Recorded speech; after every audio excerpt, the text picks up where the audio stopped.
Equality is stigmatized every single day. And today, I'm thrilled to be here with my friend Sophia to call for action on women's empowerment around the world. And restoring children's health, hopes, and dreams through access to school. Today, I am joining the thousands of women who have cut their hair as an act of protest.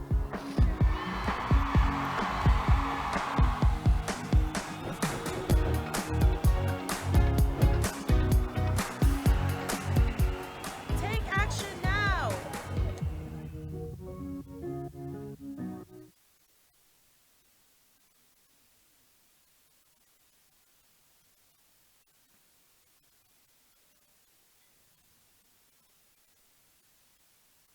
Welcome back, ladies and gentlemen. Now we are 7 hours in, and so that means we are halfway point in the Global Town Hall. We still have 6 sessions ahead, so please stay tuned and prepare your cup of coffee. We would also like to inform you that throughout the sessions, you have been seeing and will be seeing QR code popping up on the bottom part of your screen, and we invite you to scan them, and within there, you can choose to take actions, be it by signing the petitions or being involved in several initiatives that the Global Citizen are spearheading, or you can just to read the session descriptions or issues that are covered by Global Town Hall. Ladies and gentlemen, the next session will be on Put on Your Seatbelt, anticipating greater geopolitical turbulence ahead and finding ways to calm the storm. Before we begin, let us first hear a keynote remark from the Minister of External Affairs of India, His Excellency Subrahmanyam J. Shankar. Your Excellency, you may have the screen. Honorable Ministers and distinguished guests, Namaskar. It's a great pleasure to interact with all of you at the Global Town Hall event. I would like to thank FPCI and Global Citizen for inviting me. Today's theme, Keeping Course, Actions and Solutions for a Messy World, is very pertinent given its state. So why is the world messy? For a variety of reasons, of which a notable one is that we are witnessing a period of great change. The fact is that such developments in real life are actually very difficult, unpredictable, and perhaps even chaotic. After all, any transformation is a process with outcomes, and the players involved often do not have a prior understanding in that regard. In truth, the instincts and interests that drive change are mostly competitive. Therefore, by its very nature, we cannot usually forecast accurately where a world in serious flux ends up. Nevertheless, it is the task of those in foreign policy to assess trends, read the landscape, and fashion strategy for their particular national interest. The current times are clearly challenging in that regard, and much of what we have seen has actually surprised the world. Let us consider some of the key directions and developments in international relations recently. Over the last few decades, we have witnessed the unfolding of globalization that has driven a rebalancing in the world order, that has matured to a point where there is talk of a genuine multipolarity emerging in the near future. Now, this is a far cry from anything that the world has experienced since 1945. It is not just that there will be more players of consequence, it is also that the relative weight has undergone a big shift. Furthermore, the approach of nations to global issues is no longer the same. Many big powers are now content to do less, and the newer ones more reticent about stepping forward. In many situations, it is left to the regionally significant players to sort out their own particular mess. Beyond this, we are also looking at a more sharpened contestation between the US and China on a range of areas. If we also take into account that technology advances like AI, electric mobility, space, or drones can shape balances of power more strongly, then the global calculus looks even more daunting. This, in essence, is the world that we deal with. What can a country like India do in response to such a situation? First, It can build up its own national capacities so that there are more options and contributions that benefit the entire world. We have seen this during the COVID pandemic in terms of vaccine production capacity, or in the Arabian Sea to strengthen maritime security, as indeed in the supply of food grains to those in great need. Second, to de-risk the global economy from pandemics, climate events, and conflicts, help build more resilient, reliable, and redundant supply chains. This means working with global partners more efficiently and creating an environment where it is easier to do business. Many of the recent infrastructure initiatives in India will make a difference in that regard. Third, in the digital domain, create trusted partnerships and trusted vendors. This will ensure that sensitivities at home that we have about our data are equally respected when they cross our borders. Fourth, those who have relevant achievements and experiences in the global south have a responsibility to share with others. India's digital public infrastructure is a case to point. And fifth, while we must constantly build new mechanisms and press for reformed multilateralism, be willing to work with like-minded partners on specific agendas. The Quad is one such example. So friends, let me conclude by underlining that even as the world looks complicated, India's desire and determination to ensure its stability and contribute to its prosperity is only stronger. I hope the thoughts I have placed before you are helpful in your deliberations. I thank you for your attention.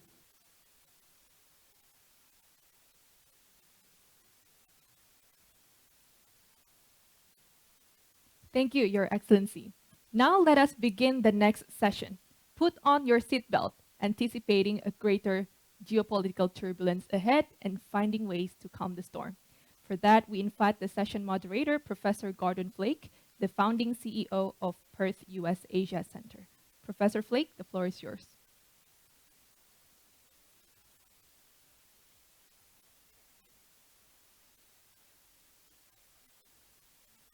Thank you so much. What a pleasure it is to hear from one of the true leaders in the globe today, the Indian Foreign Minister, Dr. Jaishankar. I think his 5 points are 5 points that will echo throughout our panel conversation as well. We are challenged today to address a very tumultuous global environment. The topic for this session is very apt. Put on your seatbelts, anticipating greater turbulence ahead and finding ways to calm the storm. And for us to address this issue and the great turbulences we know in the system, ongoing conflicts in Ukraine, the tragedy that is currently happening in Gaza, deep concerns about what's happening in the South China Seas, the economic disruption that Minister Jaishankar discussed so quite clearly. We're fortunate today to first have a moderated conversation with two truly global world leaders, followed by a more global panel discussion where we have the town hall element that so characterizes this annual conference put together by the Foreign Policy Community Indonesia and Global Citizen. So to kick off the first part of this hour, we're truly honored to have joining us today His Excellency Carl Bildt, the former Prime Minister and former Foreign Minister of Sweden. I should note here that it was Sweden, if I'm correct, Carl, that first developed the three-point seatbelt that is the modern seatbelt in cars today. So I think you might have some particular knowledge about seatbelts and how it applies to our challenges to strengthen in the world system we're in. And then we're also joined by Her Excellency Chan Heng-chi, long-standing diplomat from Singapore, served for over 16 years as Singapore's ambassador to Washington, D.C., overlapping a good chunk of my time in that city. And she's since returned to be one of the most insightful commentators and leaders in foreign policy, not just in Singapore, not just in Southeast Asia, but globally. So what we're going to do is we're going to kick off with just a bit of initial reactions from our two panelists.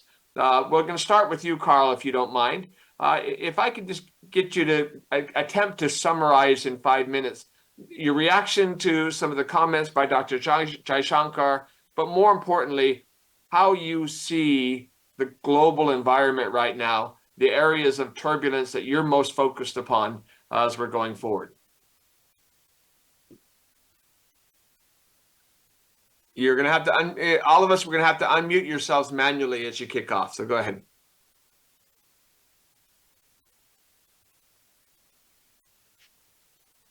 See if I can do it. Yeah, we don't have you yet. Carl, go ahead. You're going to have to click on your screen to unmute yourself or FC. There you go. You're good. There I go. You're good. Thank you. Thank you. Sorry for the technical difficulties that often happens. But let me start by thanking FPCI and Global Citizen for this initiative, for inviting me as well. On this state of the world, I think Dr. Jaishankar has put it rather well. He called it a messy world. That's a diplomatic or undiplomatic way, depending on how you would like to see to phrase it. I'd like to see it that we have two big issues, a two big set of issues. One is obviously that we have rising geopolitical tensions. I mean, here in the part of the world I'm sitting in Europe, we have the Russian aggression against Ukraine that's ongoing since nearly 3 years. We have Russian losses are more than 1,000 casualties a day. Ukrainian losses less, but still very significant. So it's a very major war that is upsetting the entire security order of this part of the world and immense global ramifications. Then you have, of course, the rising tensions between the US and China, but also issues like the future of Taiwan and the tension that we see in the South China Sea. Dr. Jaishankar also mentioned the rise of other powers. India is obviously one of them, but there are a number of other countries that are now more powerful, more assertive, and more aware of their possibilities on the global stage. This is one set of challenges, you might say, that makes, if you add them together, makes global cooperation more difficult.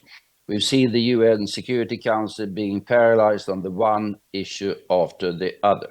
We have the US General Assembly, the Summit of the Future, coming up in a couple of weeks with high expectations from the Secretary General, but what it will achieve is very much open question in view of the tension that is there all over the world. But the other issues that we face is, of course, equally rising global challenges. Climate change wasn't mentioned by Dr. Jaishankar, but I think it affects virtually every part of the world. And on the present trends, that will be even more pronounced in the years to come.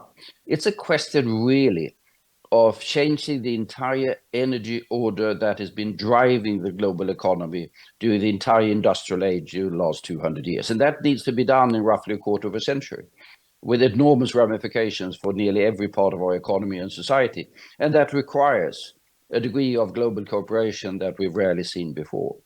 Add to that issues like global health, the pandemic was mentioned. We have an Mpox issue in Africa at the moment. We don't know what's around the corner. So we have issues that require more global cooperation at the same time as global cooperation getting more difficult. And all this happens against the background of a profound revolution in science and technology. Artificial intelligence will be transformative. Synthetic biology will be transformative. What is happening in space affects everyone in ways that we could hardly think of just a couple of years ago. So it is a messy, might you say. It's a challenging situation. It requires that we build, not, I would say, a multipolar order, but that we are careful with the multilateral institutions that we have and try to develop them as much as possible. Finishing with the seatbelts, to take that comparison. The 3-point seatbelt was indeed invented in Sweden. You might say that we've had one seatbelt for a small country like Sweden. It's the United Nations and the multilateral system. We should be careful with that. The multilateral rules-based order is of importance. WTO to take one, WHO to take another one. The second one, very important for us, is of course the European Union. We European nations coming together in order to safeguard peace and prosperity. And we are just entering a new 5-year period in the European institutions. And we have added a third part of the seatbelt from the Swedish point of view joining NATO.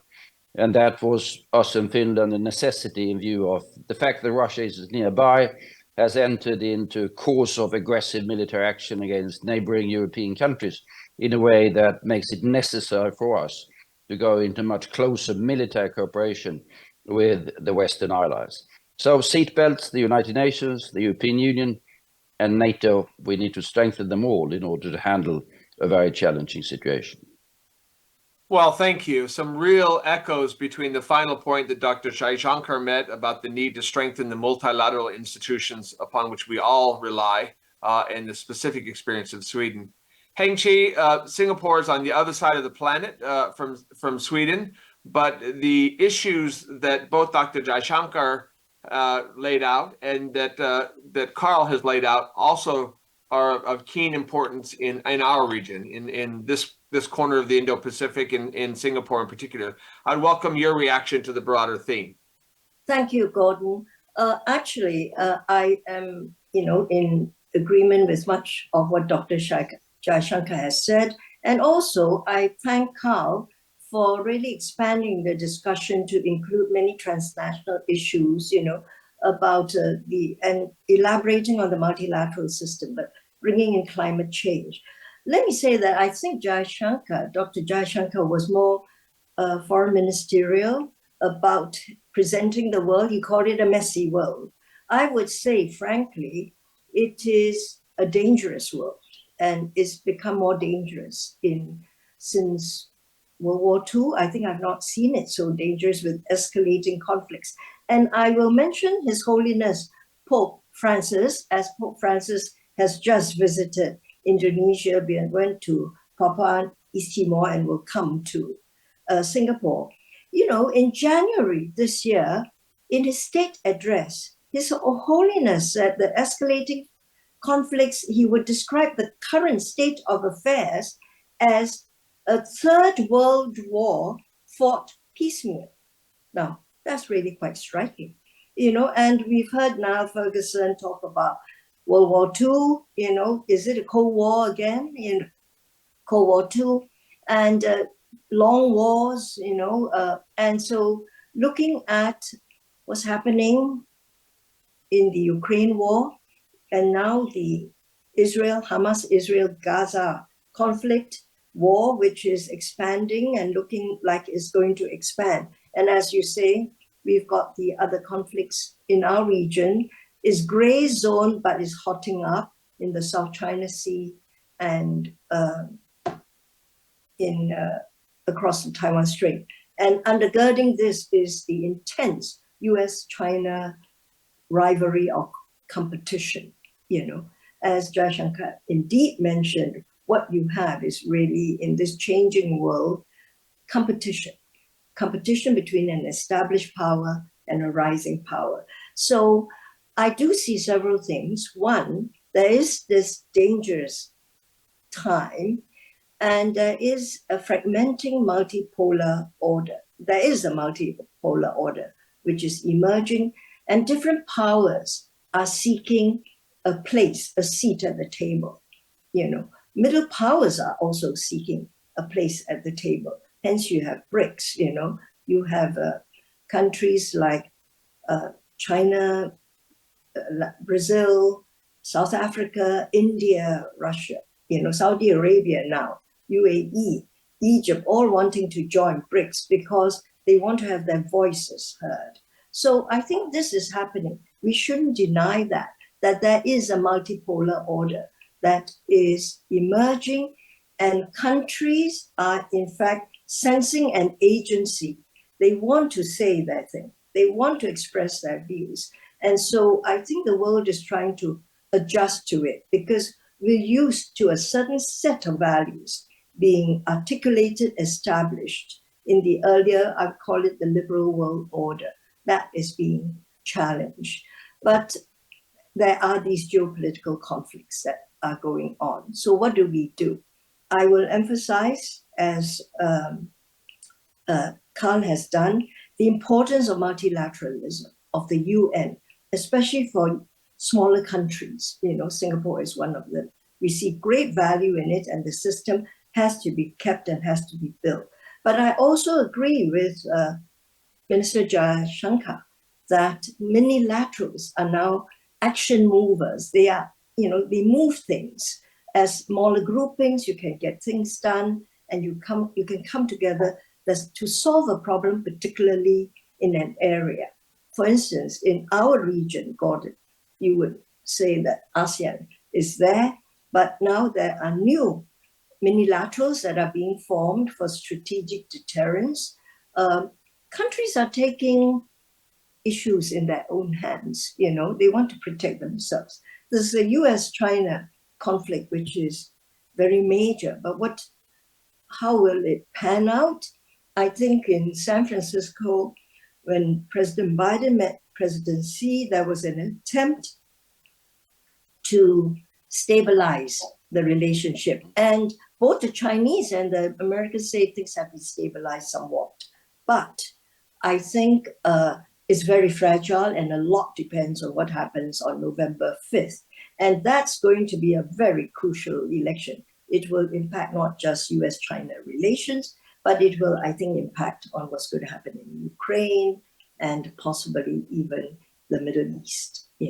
So things are in a flux there. And so you can see that in our region, in East Asia, in the Indo-Pacific, countries are coming together, smaller countries, to form minilaterals.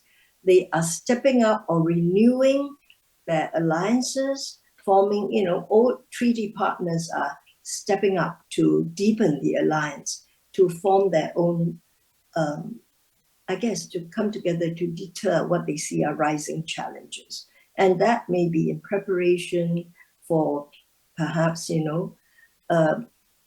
less attention on the region by Western powers. So all this thing is going on. And meanwhile, with all these issues, there is the emerging concern with the rise of technology, which has become so prominent in our lives and shapes every issue. AI, and what do you do, with AI and generative AI and new technologies? It could, it enters geopolitics, it enters geoeconomics, So I think countries are trying to work out, how do you work out the rules of the road for AI? Let me just end with this, because I think my time is being used up, that in our region, in Southeast Asia, countries really do not want to see the Cold War version 2. We do not want to see decoupling. We do not want to choose. We would like to be friends of both powers, US and the Western Alliance, as well as China. And some countries also want to be friends with Russia right now, So I think they are looking for middle powers, smaller countries, to kind of form groupings that may overlap, so that every time you form a grouping, it is not exclusive. So you cut the cleavage goes deeper. It's not like every grouping is with anyone but X, So I think I get a sense that in our region, there is a search for that kind of bridging, a role to play by the middle powers. Indonesia does that quite a bit. They run the Komodo exercise, for instance. It's a maritime exercise, naval exercise, which brings in humanitarian exercise, disaster management exercise, but brings in the United States, China, Russia, and many Southeast Asian countries, and Japan, Australia, and so on. So all of them, in fact, they just did it in 2023, So in the midst of all these conflicts, I think you need some efforts such as that to bridge the powers that see themselves in confrontation or conflict. Well, thank you. That's very insightful. We've got time now to go back to our two principal panelists for a second round with short, kind of maybe 3-minute kind of responses, if we might. Carl, you did a wonderful job with the seatbelt analogy, talking about the importance not just of the multilateral system, but also other points such as NATO for the security of Sweden. But seatbelts protect the driver, not the overall system.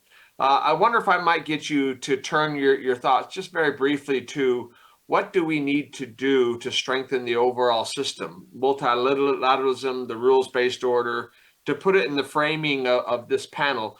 What do we need to do to find ways to calm the storm if we are indeed in an era of turbulence? Well, I think diplomacy is clearly called for. We are in an era of turbulence, no question about that. What we need to do is see if we can strengthen the multilateral order. It was pointed out fairly obviously that what happened in the US in November is going to be enormously important. If we have a return of President Trump, let's be honest, that's going to be a major threat to the rules-based order. He's going to leave the Paris Agreement within seconds, I fear. What he's going to do in terms of European security is, of course, a major concern to us. He has announced measures in the field of trade, which are going to be destabilizing, to put it the least. He will completely undermine the World Trade Organization and might start a global trade war with unforeseen consequences. That is something that is beyond our reach, what's going to happen in the US elections. But I think all over the world, we are looking at it very carefully and see how we can safeguard our interest under circumstances that might be difficult. Then I think we should be very careful with the multilateral institutions. It's the fact that the Security Council ain't very effective, but due to the tensions that we have. But we have a lot of other institutions. I mean, the WHO is tremendously important in facing the threat of pandemics and the basic issues of health all over the world. We have issues like the World Food Programme, we have the World Trade Organization, as already mentioned. The entire UN family is far more important to global well-being than is normally recognized. A multipolar world, I'm somewhat skeptical against the term because it doesn't answer any questions. It doesn't answer the key question, how many poles? Well, it could be 2, it could be 3, it could be 5. Could be 16, could be 26, it could be 195, which is a multilateral order with everyone having their voice. There will be both. There will be the pluralist or multi-plural or whatever we call them.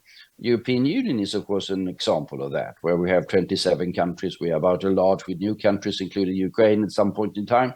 And we are concluding trade agreements all over the world in order to foster that sort of cooperation that is necessary to make the economies grow and get better possibilities for every country to develop. So multipolar, yeah, it's a slogan, but doesn't answer the key question. Who are the ones that are sitting around the table, and is everyone going to have a voice? And that is increasingly important that that is the case, because the challenges are truly global.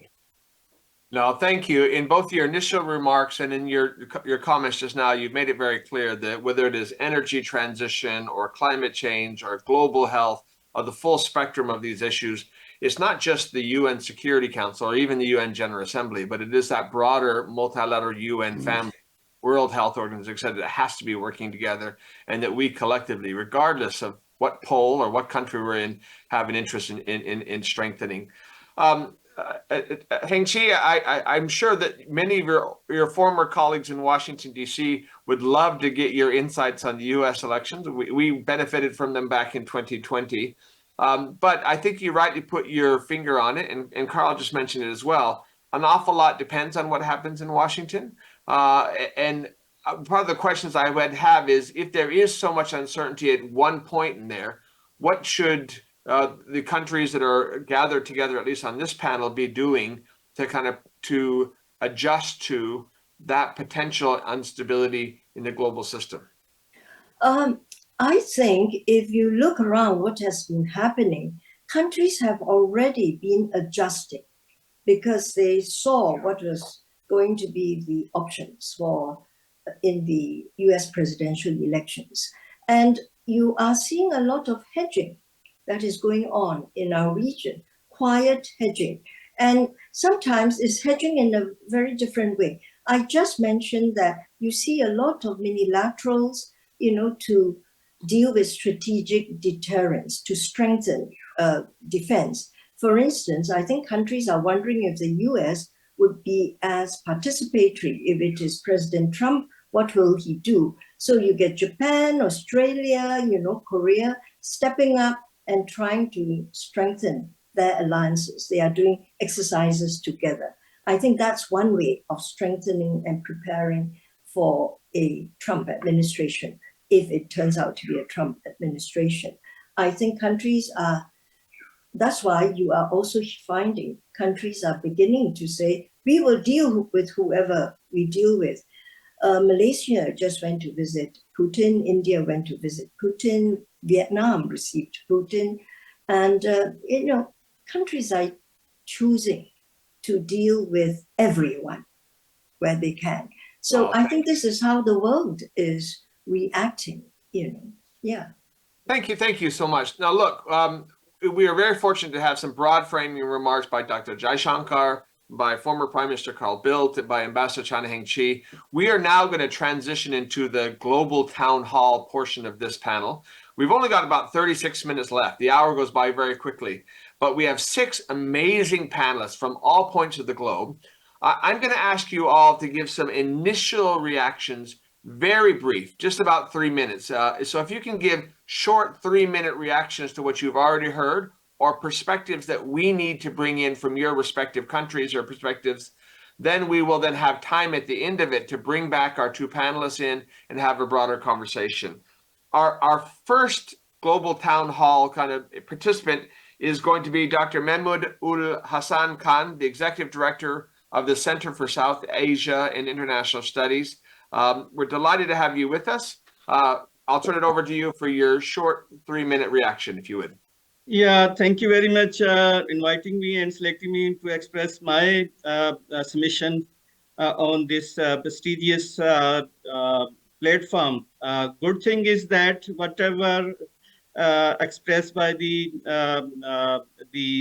chief main speaker is that even today the high-level meeting between China and USA on trade, commerce, and economy is going on in Beijing.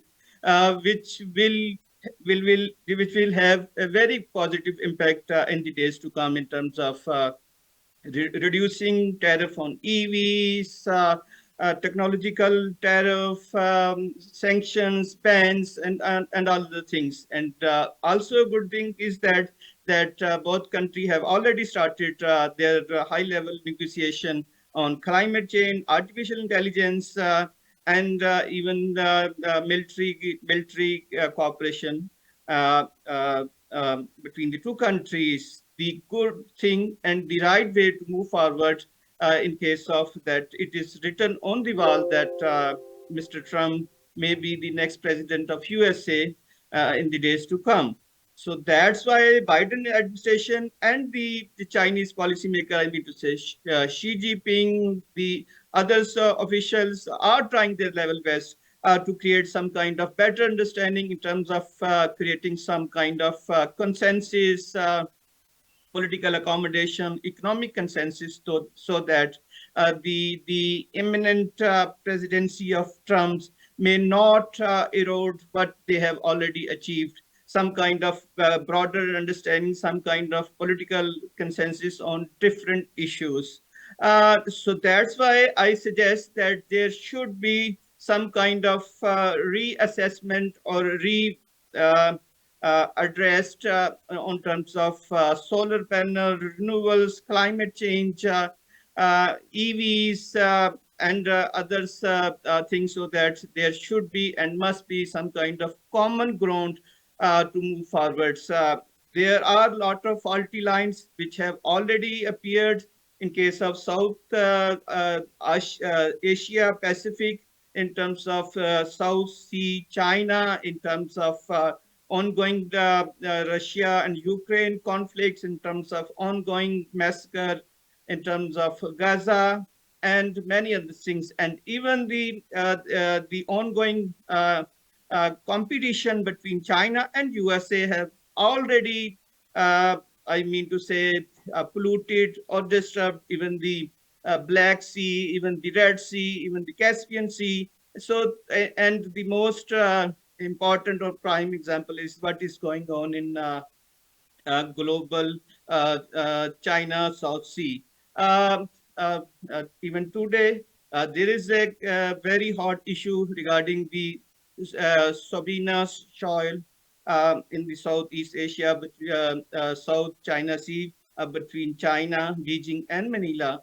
So things are getting bad to us. So political wisdom should prevail in order to cater or minimize all the faulty lines, all the widening gap, so that there should be, as panelists already termed, the rule-based world order, so that the regional and as well as global socio-economic integration, economic growth, recovery, the sustainable solution for the climate change, artificial intelligence, and nuclear arms race may be addressed in a real sense. Thank you. Thank you so much. You've really highlighted those areas that Carl mentioned earlier that are issues that require global impact, even though we're in an era of competition and turbulence.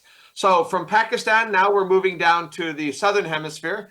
We have Dr. Melissa Conley-Tyler, the Executive Director of the Asia Pacific Development, Diplomacy, and Defense Dialogue, AP4D. Melissa, over to you. Thanks, Gordon. And it's good to be able to give the view from Australia on this turbulence ahead. When we're looking at it, we don't see this rebalancing of world order the way that Minister Jaishankar talked about it. It's just messy or complicated. I think we see it the way that Ambassador Chen talked about it, that this is a dangerous world. I can give a real example of this. So a couple of years ago, I was based in Taiwan. And I worked with the Australia Institute to do public opinion polling on how Australians and how Taiwanese saw China as a threat. And what I couldn't believe is that Taiwanese and Australians were around equally likely to think that China was about to attack them. Now, this may seem strange to you if you know that Australia is far away from China and that China has no claims on Australian territories, but that is the mood. Our politicians talk to us all the time that it's just like the 1930s, and we're expecting a cataclysm. So many of the flashpoints that could lead to global conflict are in the Indo-Pacific, whether that's Taiwan, South China Sea, North Korea, or contested islands. So I think the way that Mr. Bilt talked about it is, we have great power tensions, we have rising global challenges. What that equals in the Australian mind is a huge sense of threat. But on the other hand, there is a sense of agency, that there are ways to calm this storm. And I think that idea of middle powership comes into it, that countries like Australia or Sweden or Singapore are not big enough to determine, but they can help shape results. And so where I work at AP4D, we look at the different tools at a country like Australia's disposal: defence, diplomacy, development, and the other things that don't start with D. And I think you can see a country like Australia using all of those. So on the defence side, there's a big focus on deterrence, that military balance does matter, that when there are dangers of miscalculation, you need to put efforts in there. And so you see something like AUKUS as a way for Australia to increase its submarine capacity with, the largest maritime region in the world. On the diplomacy side, we see this sense of really building relationships through diplomacy. And that can be in the region with other Indo-Pacific powers, or it can be globally with other middle powers. But wherever it is, it's about promoting global cooperation. In our region, Australia talks about it as wanting a strategic equilibrium where no one power dominates, and that leaves space for small and middle powers to choose their destiny. And then finally, that sense of development and trade, law, policing, all the things you could put there. That's about building a stable and prosperous Indo-Pacific.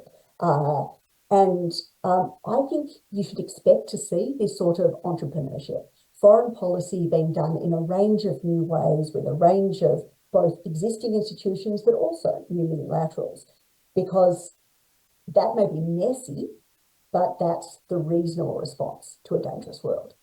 Well, thank you so much. And you've done a wonderful job of encapsulating what our foreign minister has often said. We want to be in a world where no one dominates, but no one is, and also no one is dominated. Very helpful. Okay, we're staying in the Southern Hemisphere, but we're going far, far to the east to Argentina. So our next panelist is going to be Ignacio Ortiz Vila, the international analyst, professor of Argentine University of Enterprise. Ignacio, over to you. Thank you, Professor Gordon Flake. Firstly, I want to thank FPCI and Global Citizen for the invitation to participate on this honorable panel. I would like to use this first minute so I can speak about our region, my region, Latin America, is in a general stage of uncertainty, especially after the Venezuela elections this year. The diverse positions regarding the problem, the lack of regional coordination, shows that times are changing. In fact, two progressive leaders like Lula and Boric seems to disagree on the way of dealing with this topic. It is worth remembering that the Chilean foreign policy of the progressive government has demonstrated significant pragmatism. Gabriel Boric is the demonstration that he is not part of the new wave of pink movement, but a new figure that seems very isolated. Other point that I want to bring to the panel, I would like to address the Argentinian situation. This serves as an example to understand that we live in a very uncertain times. In December of last year, Argentina experienced a significant change in foreign policy. The new government adopted a new view of the world, a very clear tendency towards the West. Those who follow Milei's case will remember his speech at the Global Economic Forum. At that moment, the president was given a rather cryptic diagnostic of the situation in Western economies. He's part of the new global Western conservative coordination. This also makes a roadmap of the medium term full of tensions and possible conflicts. This is a frame in a context of tension between US and China. That is reflected on the decision of the government that the government is trying to do. 2 years ago, I wrote an article in Argentinian newspaper. I reflected the ideas of the philosopher Marcus Gabriel. I keep thinking about the idea that the world doesn't exist. At least there is an atomized perspective of what we call the world. This fragmented view is what lead us to tension. And finally, I would like to also address what Ambassador Chang Hing-chi said. I think there's an opportunity to once again to strengthen institutional region coordination again. Forums like G20, G7, and BRICS, to be an example, are important, but the return of geopolitical tensions requires, firstly, getting closer to understand our neighbors. Thank you. Oh, thank you so much. We're going to move now back to Europe. We're going to hear from Dr. Suzanne Conrad, Policy Advisor for the Rule of Law and Security in Sub-Saharan Africa at the Konrad Adenauer Stiftung in Berlin. Suzanne. Thank you, Gordon. Distinguished speakers, dear discussants, dear audience, regarding the speakers' points of this panel, allow me to take an element directly from the speech by Finnish Prime Minister Alexander Stubb, which I was able to hear last week at the GloBSEC, the largest security conference in Eastern Europe. In his speech, he spoke about the changing global power dynamics. The Prime Minister pointed out that the changing world order requires a rethink by the West, moving away from moral high ground policies and instead embracing cooperation with the global South. Which brings me to my intervention, European-African relations in the face of geopolitical trends and the way forward. In the announcement of this panel, I noticed that Africa was not mentioned and even hardly mentioned in the discussion yet. However, the continent is crucial to the strategic aims of the major and middle powers in the global power struggle. We Europeans seems to be slowly realizing this. It wasn't always like this. I just referred to the UN resolution against Russian aggression against Ukraine on the 2nd March 2022. 141 out of 109 free UN member states voted in favor. However, there were many remarkable abstentions from African countries especially Mali. And I can tell you that this was a real shock for Europeans. We had assumed that with our decades-old policies, we had a permanent subscription to the everlasting consent of African votes for our global political actions. The UN result forced us to take over our 40-year-old glasses of European development policy in a donor mentality and see what had happened in the meantime on our neighboring continent to the south. Major and middle powers such as China, Russia, Turkey, the United Arab Emirates, Qatar, and Saudi Arabia had long since recognized that the continent was a strategically decisive element in the shift in the global balance of power and had established a corresponding presence in the politics and economy of African states. This gave African states the option of countering the Western moral high ground policies with a new attitude. We have a choice. What does this mean for our discussion? Firstly, the West needs to change its mindset towards Africa and offer a more attractive value proposition with a parallel cooperative approach. Europe needs fitter ambassadors. Secondly, the European Union should treat the resolution of conflicts and tensions in its border region and extended neighborhood as an integral part of its external relations. Thirdly, the rising geopolitical importance of African voices must be reflected in the structures of multilateral organizations. And last but not least, there's also the option of a President Kamala Harris. Thank you very much. Oh, thank you so much. And I do appreciate your particular focus on Africa. I assure our viewers that as we round out our tour around the globe, we're going to end and give the final word to our participant from Uganda. But before we go on to Africa, we're delighted to have Dr. Kei Koga as a panelist. He's the Associate Professor at the Public Policy and Global Affairs Program in the School of Social Sciences at NTU, the Nanyang Technological University in Singapore, but also brings his perspectives from Japan.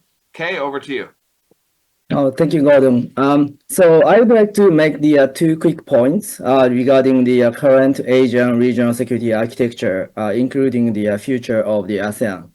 So the first, as the Minister Jaishankar mentioned in his keynote, and also the discussions between the Minister Bhutto and Ambassador Chan indicated, we are now witnessing the rapidly changing world. And we are also witnessing the changes in the post-Cold War regional security architecture in East Asia.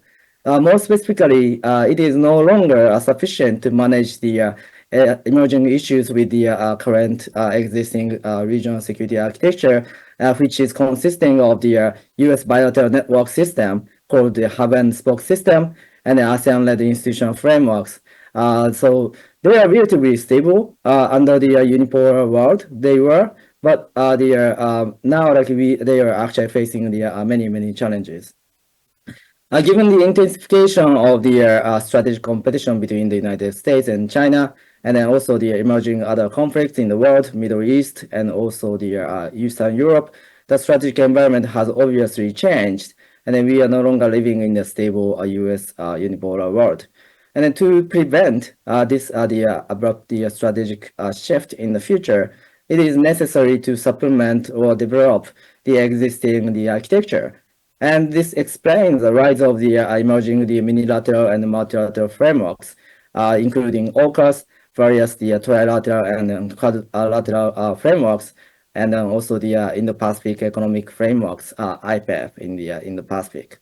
And the second, while the United States and its allies and partners are attempting to transform the hub and spoke system into a more networked framework, like the Jake Sullivan described it as the lattice work.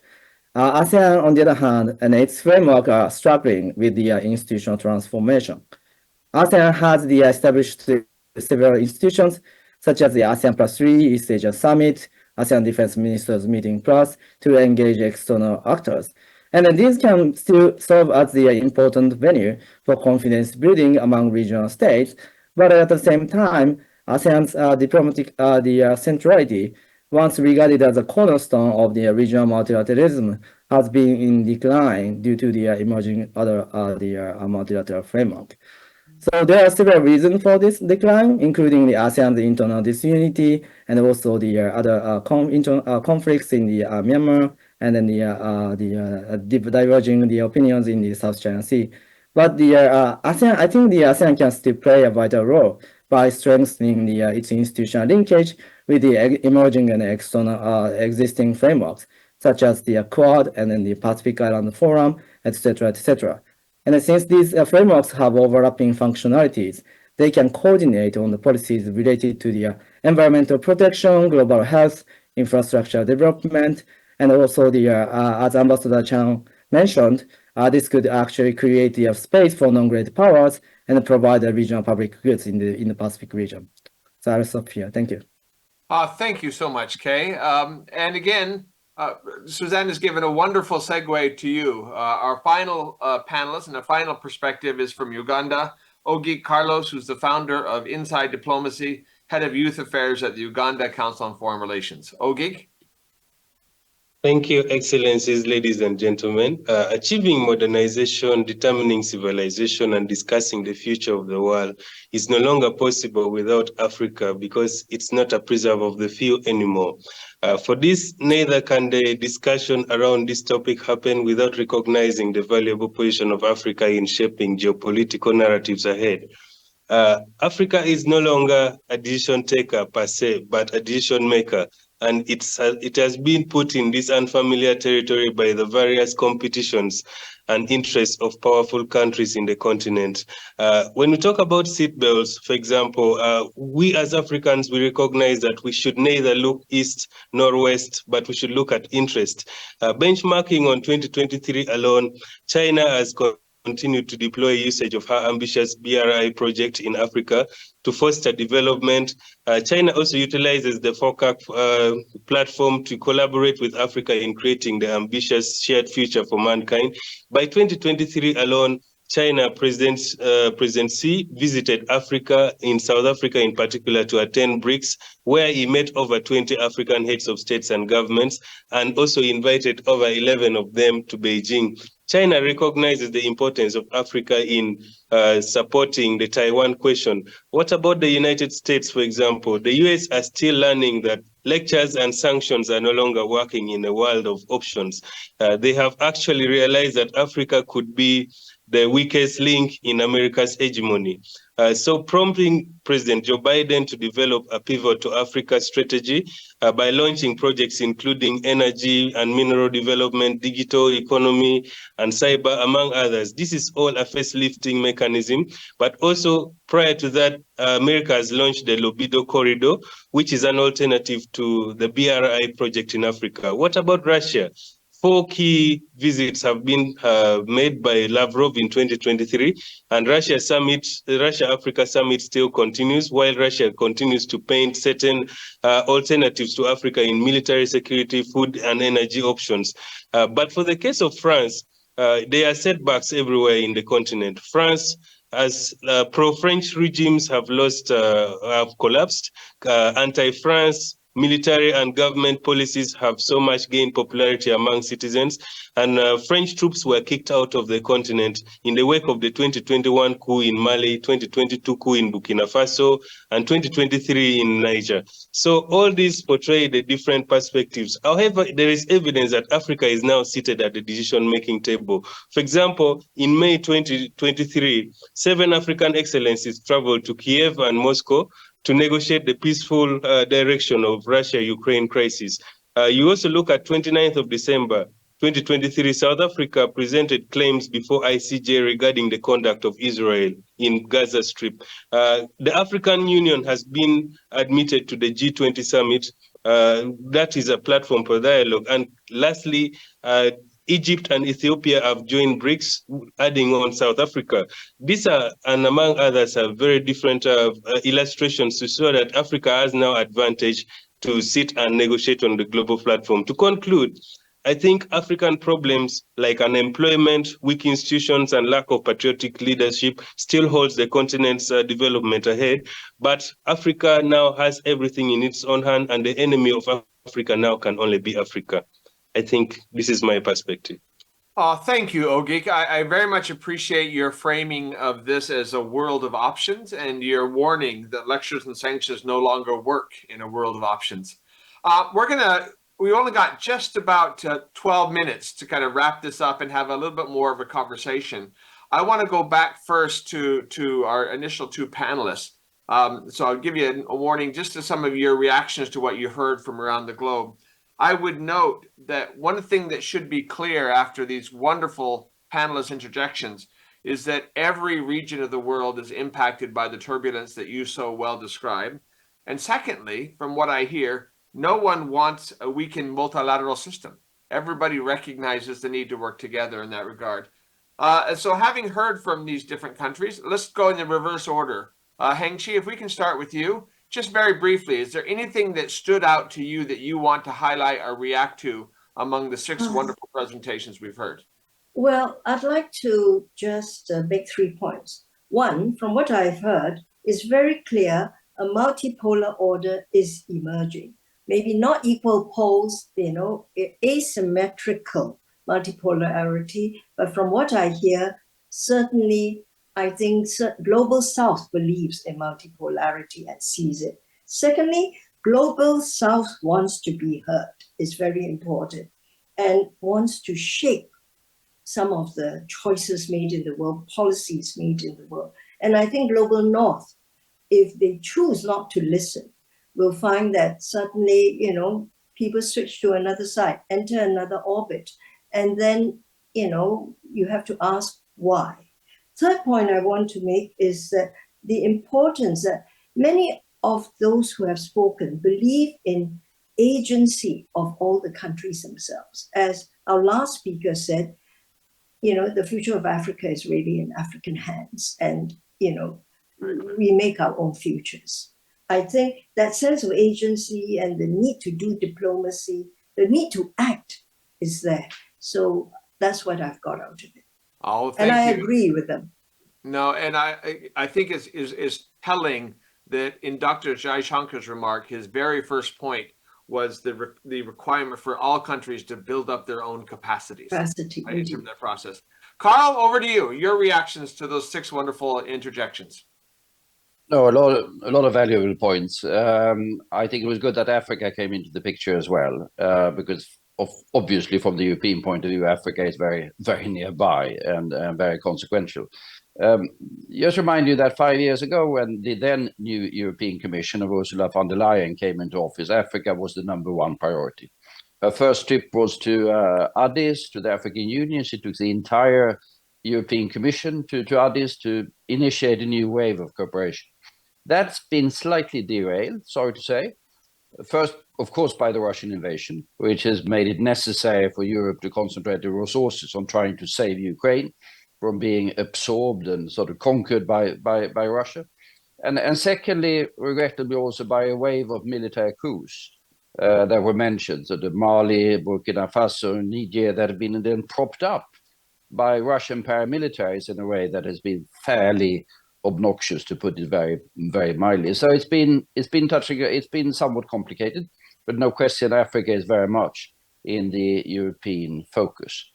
Then just before we conclude, to state the obvious, that from the European point of view, what happens in Ukraine is absolutely critical. I noticed that over the night, the Russians launched 67 killer drones, roughly 15 of them against Kiev. One of them was intercepted, fell down, or the debris just over the Ukrainian parliament.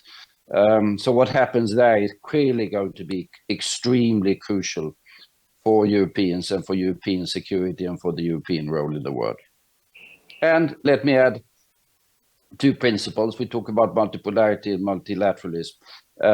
Territorial integrity hasn't been mentioned. That's of course Ukraine, but it's much more than Ukraine. Everyone should have an interest in that. And we haven't mentioned international law. We might have mentioned it indirectly, but that of course goes to the very heart of the conflict in the Middle East as well. Oh, thank you. Wonderful insights as well. We've got a lot of comments that have been coming in from those people watching around the globe on YouTube. And there's just one that I want to pose to the full panel, and you can respond to it as you see fit. And it's an observation that there was been discussion from almost every one of us of some form of multipolarity. And the desirability of multipolarity for middle powers, for the global south, to allow countries to express themselves. But the question that was raised was, if that happens, how does that impact on the domestic policies of countries around the world, right? Because obviously every country that we have represented in the panel here is going to be impacted by turbulence. And in some respects, multipolarity is a little bit more uncertain, and it's going to have domestic political impacts in our own countries. And so I'm going to open it up to our panelists. We've just got about 8 minutes left. So short, pithy comments. If you just raise your hand, I'll call you. Any one of these that I can screen. So start with you, Mahmood. Quick interjection from you. Yeah, a lot of speakers speak about the multipolarity and the globalization, but I think that the China-USA rivalry will not be converted into Cold War II, but it will remain predominantly like Simmer War, political hyping about economic dominance, about EVs, about technological war, about the climate change, but both countries will restrain from the direct escalation, especially in Southeast Asia Pacific, Central Asia, and many others region in the world. We talk about a lot of good things, but I may focus on the middle corridor, middle power corridor, and especially Kazakhstan, even the Pakistan in terms of trans-regional connectivity, CPEC, and the last speaker from Africa talking about the African role in the future renewable energy, lithium battery, solar, and others metal and minerals in the days to come.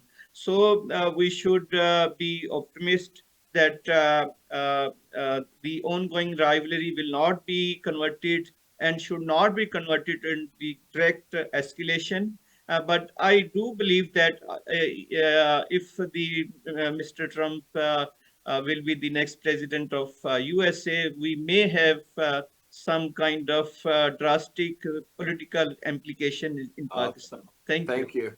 I think it's probably worth noting that in this very diverse panel that represents most regions in the world, there are several that are not represented. The United States, China, in terms of that process. And yet the third arguable kind of superpower, if you will, a large power growing, India. Dr. Jaishankar gave 5 kind of really key points urging us to kind of move in a direction that would be beneficial for all. And those are worth reflecting on. Any other among our panelists would like to react to that too in the remaining 4 or 5 minutes we've got left? Short, pithy comments. Anybody got those? Anything else that we have not yet covered that you think is worth us touching on? Kay, I see like you've got something to say there. I'll turn back to you for a second. Thank you very much, Gordon. So I actually I want to respond to your question with regard to the impact on the domestic politics when we face the multipolar world. I think on the domestic front, I think there is gonna be more the discussion and the debates within, because in international from the international perspective, if you have the strategic option, that's great, because you are not going to get entrapped by the great power politics. But at the same time, if we have the strategic option, then there's going to be more debate within. So if you are a democracy, I think there's going to be more kind of debates and the discussions and even turbulences in deciding what kind of foreign policy they are going to pursue. And then in autocracy, even autocratic system, they still have the discussion, and then which way they are trying to reorient their foreign policy. So in that sense, I think that's the kind of my general comment with regard to the. So I think we've got time for one final kind of reaction. Ignacio, you've got your hand up on that. We'll do Ignacio and then Ogi, and we'll kind of wrap up for there very quickly. Ignacio, quickly in 1 minute, if you could. Thank you. I just want to say that something that we didn't mention, or maybe some of them mention it, is that the asymmetric multilateral system. And I think that asymmetric framework is because of the maturity of digital economy on developed countries and AI arising as the new weapon for future conflicts. I'm really afraid that the AI will be the most strong weapon for next conflicts between China and the States. Maybe not directly, but indirectly. Oh, well, thank you. A little frightening note to wrap up on there too. Something for which we have not yet developed seatbelts. I think it's probably another way to look at that. Geek, final comment from you. Thank you. I think multipolarity is a vehicle used by the prepared countries ready to travel in the next destination of the world ahead. It is not something that maybe might be able to accommodate every nation. It depends on the ability and the national capacity of a country. His Excellency raised a very important question, which I think is actually the answer to this very question we're trying to answer about domestic policies being affected by multipolarity. And the question was as simple as multipolarity, how many are they? How many are they? And then are the gains relative? You know, so in this kind of capacity, you realize that if a country is still weak, however much there are more powers that are involved, at the end of the day, every country is pursuing their own interests. So it does not change as much, but it's only for those who are prepared, in my own opinion.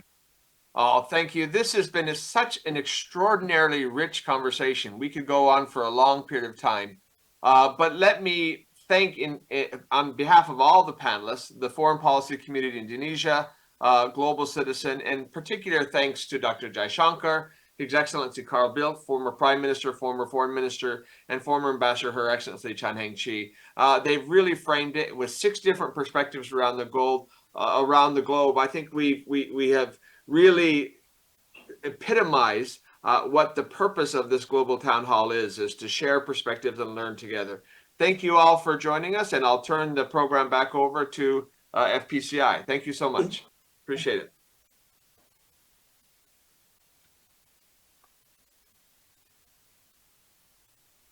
Thank you, Professor Gordon Flake, for moderating an insightful session.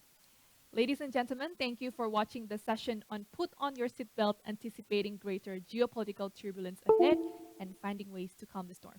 Our next session is on Heal the World, Last Mile Issues and New Challenges. The session will begin shortly, so please stay tuned.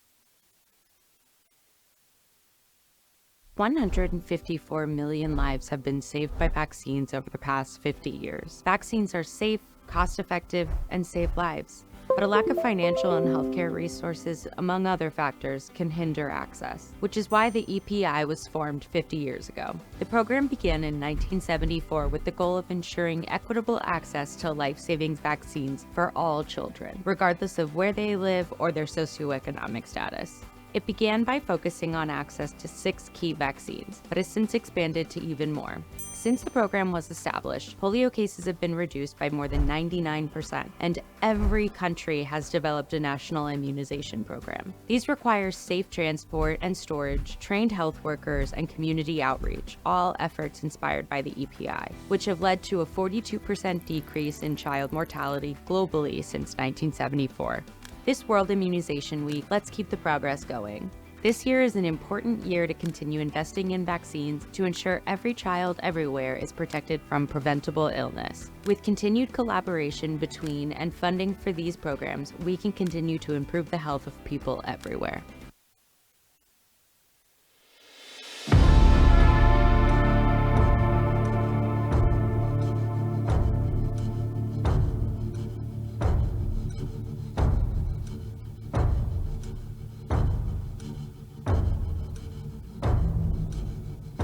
Akan selalu ada rintangan saat memulai langkah.